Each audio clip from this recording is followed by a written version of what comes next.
একটু কষ্ট হলেও কিন্তু খেতে দারুণ টেস্ট হয়েছিল। ঘরে ছিল এরকম 3 পিস মাছ। আমি মাছগুলোকে প্রথমে সেদ্ধ বসিয়ে দিয়েছি, তাতে নুন, হলুদ আর একটু লেবুর রস। মাছগুলো ওদিকে সেদ্ধ বসিয়ে দিয়েছি। এবার আমার একটু কাটাকাটির পর্বটা সেরে নিই। এদিকে পেঁয়াজ কুচিয়ে নিয়েছি, কাঁচা লঙ্কা, আদা, রসুন সবগুলো কুচিয়ে নিয়েছি।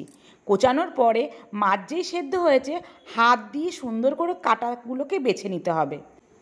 এবার কড়াইয়ে তেল দিয়ে, তেলটা গরম হয়ে গেলে পেঁয়াজগুলো দিয়ে একটু ভাজা ভাজা করে নেওয়ার পরে দিয়ে দেবো কাঁচা লঙ্কা। কাঁচা লঙ্কার পরে আদা, রসুন এই সবগুলো বেশ আবার করে ভাজা ভাজা করতে হবে। এবার বাছা মাছগুলোকে দিয়ে দেবো।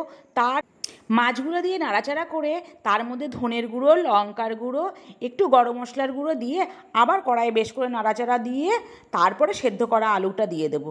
সবগুলো যখন মাখামাখি হয়ে যাবে তারপরে নামিয়ে ঠান্ডা হতে দেবো।